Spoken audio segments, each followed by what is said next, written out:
Hey guys, how's it going? Welcome to another episode of Nuance. I'm standing in a grassy area in the middle of downtown Ningbo.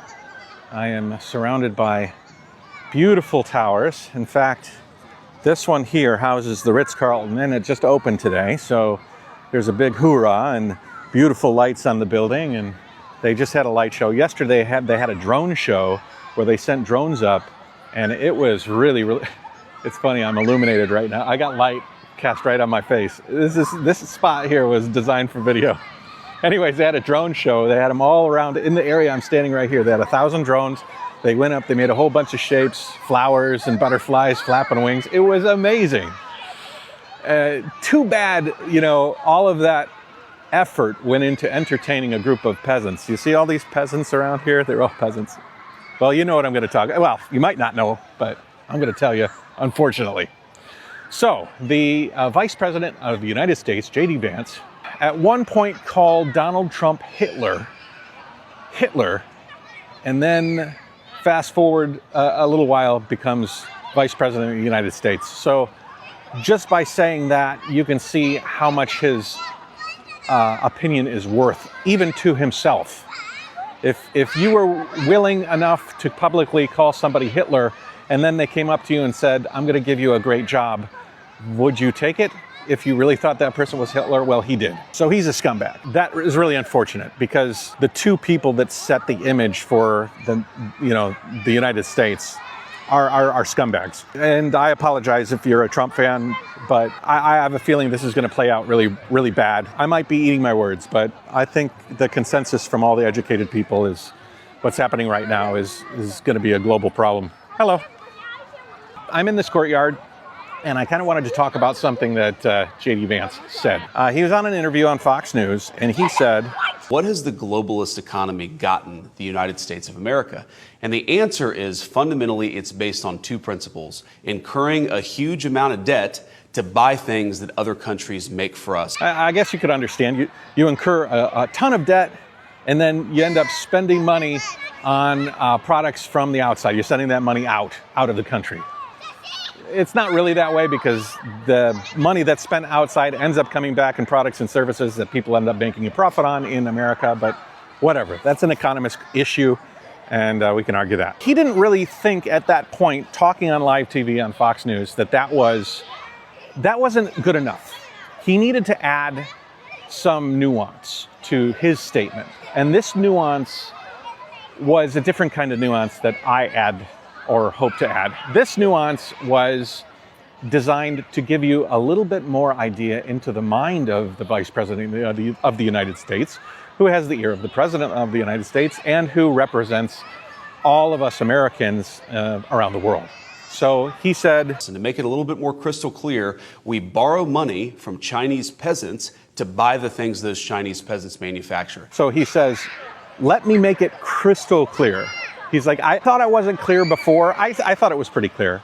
But how did he feel that made things more clear? It did, if you really wanted to think of him as a racist and a bigot, because his idea of being crystal clear was to take this economic statement and then sprinkle in an insult by calling Chinese people Chinese peasants. It's kind of funny because I was walking around China and I look around. I've lived in China for 20 years. I've seen the rise and fall of things. I've seen China build some amazing things, and I'm standing in one. In the middle of Ningbo, this area is here for everybody to enjoy. They're out here, they're playing, there's kids.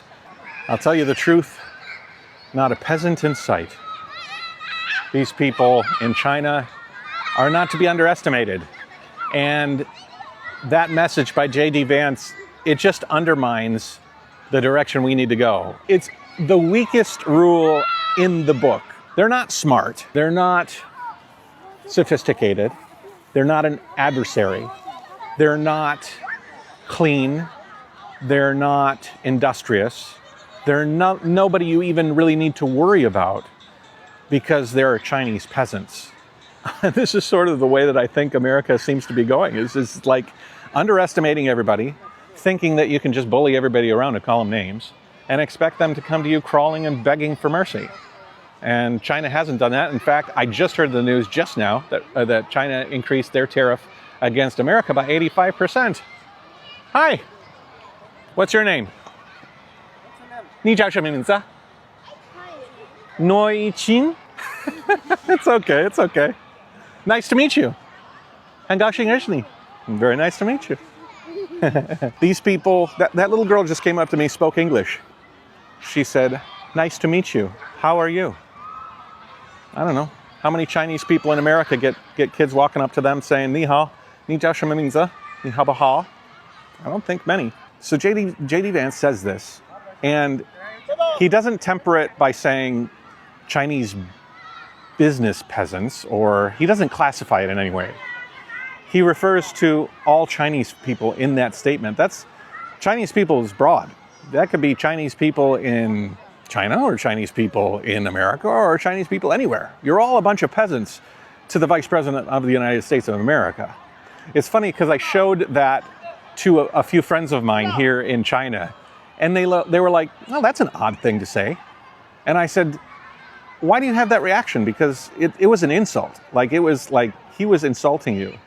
And they said, what do you mean? It's just a peasant. It's like, a person working on a farm, And to them, it's kind of funny. That is interesting. I just kind of revealed something to myself, because in the Chinese mindset, a farmer or a peasant, like the way that it was translated to that, was sort of a noble endeavor. A farmer, somebody that grows crops, somebody that lives in rural China, somebody that's trying to make ends meet. Industrious person, that's okay. Yeah, whatever. That's kind of a weird thing to say. And then I was like, no, I'm sorry. You don't understand. He made his statement, which didn't include Chinese peasants. But then he said, I need to be crystal clear. To make it a little bit more crystal clear. And when he said that was what drove home the real message. He didn't want to say that we have a real adversary. He doesn't want to say that we're up against some people who are smart and interesting and eclectic and go hard, go-getters just like us Americans, and we need to work hard because these people are smart and they're good, and they're going to put up a fight because they have an economy built on helping Americans. I mean, their economy was basically built on helping America's middle class afford more stuff at the specific benefit of American companies that bought that cheaper stuff and made higher profits. And now they're being insulted, called Chinese peasants by the Vice President of the United States of America. It is astonishing to me. We live in a day and age where that goes on the news cycle and it doesn't even blip. I saw a couple of articles. I saw a couple of articles, but not much. And they were saying that China is angry and frustrated. Maybe it's because they didn't understand. Because when I told some people about the statement, they were confused. But then I explained, JD Vance's definition of peasant is not what they were translating into Chinese. The intention of JD Vance was to downgrade Chinese in general to lesser people. If you really want to get into the handbook, that is a fascist. That's a fascist handbook. That's a fascist move right there.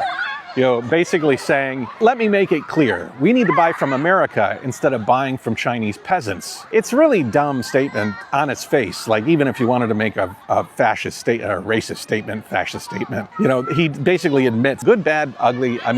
China makes it all for you.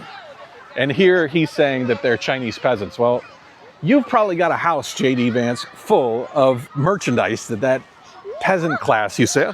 Oh, hello. Wait. How old are you? 你多大? 10. Cool. Hi.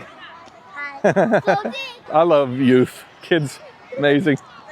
It wasn't until I explained to them that what he intended by peasant was derogatory.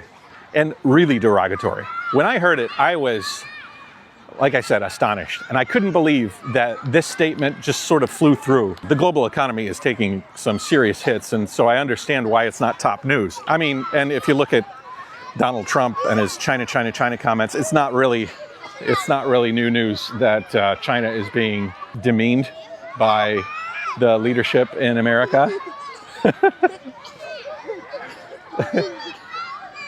I have lived in this country for a long time. There are rural Chinese, I've seen some people who live in rural China, but I would never even call them peasants. Peasants in America is not a nice term. I would call them rural. I would call them farmers.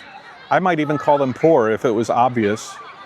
But to call somebody a peasant, I get the imagery of like a British lord talking about some scummy people in his outside of his castle. This peasants, they don't mean anything to me. They're peasants. They're worthless. They're scummy. You're scummy. You're scummy, JD Vance. Just know, anybody listening, just because the vice president says it doesn't mean that we all adopt it. Hello. Hello. Hi again. America's not full of people that agree with that man or many of the phrases that come out of the leadership. And slowly, hopefully, people will come to realize the biggest problem that I see is that these messages from the top spread down into the ignorant masses. And when I say ignorant, I'm not being derogatory. I'm saying people do not know China as well as, say, I do, or a Chinese person living in China does, which is why I try to make these videos. Isn't this area beautiful? This square is so beautiful. I mean, it used to be that you would listen to your elders and the authorities in your country or in your surroundings. Your boss had wisdom. Your leaders had wisdom and stature. And so what they said trickled into the thoughts and minds of the people who surrounded that person. And I am very fearful that this sort of rhetoric, this sort of Chinese are worthless peasants and they're taking advantage of us, is going to ripple into, one, anger and racism towards Chinese people in America.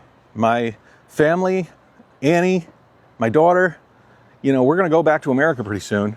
And we're all kind of nervous, you know, at the direction that this is eventually going to take. Two, it creates an opportunity for racism towards Americans because people out here are going to think, if your president and vice president think China is a bunch of losers and poor, uneducated yokels, we do by the transitive property, you know. Hello.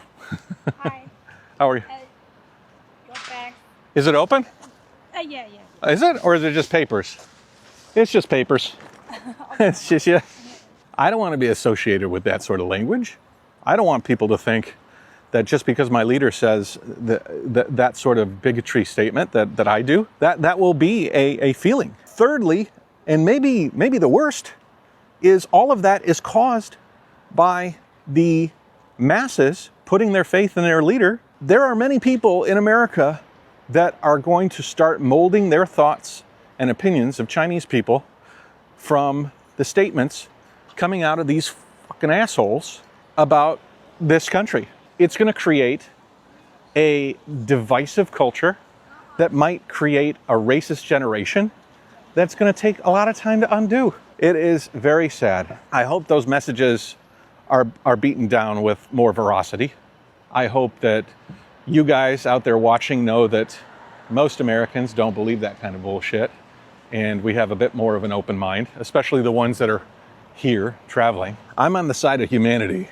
I think we all have some amazing stories to tell and amazing attributes, and Chinese are part of a slice of humanity that I actually hold a lot of esteem for. I don't want to see that sullied so much, but it seems unavoidable, so I'll just keep making these videos and trying to spread some message. I don't got a huge amount of reach, but luckily there's been some people like iShowSpeed and some streamers and people traveling to China, and there's been a lot of people being able to shed some light on this place, and that sort of gives me hope. I got to keep it up. Anyways, Jayo, take it easy. Yeah. Wow. Chinese peasants. That is disgusting. These huts, I think they're made with straw, you know, because, you know, Chinese are all peasants. This street is made of, it looks like nice blacktop, but it's actually rubble. Car right here, this is a typical sort of vehicle ridden by the Chinese peasants. I feel bad for them. You know, they're so poor and they're so ignorant. They just have no idea, you know, how the world works. If JD Vance thinks that Chinese people are ignorant peasants, then why have you been buying from them for so long? Why do you think that America continually buys so much of their product from a type of person that you think is so lowly, stupid, and ignorant? Check this car out. Chinese peasants made this. It is a beautiful car. Holy cow, look at this car. It's got LiDAR on it. Look at the lines on that thing. These peasants be rolling in some really, really nice carts. They're not cars. Peasants drive carts.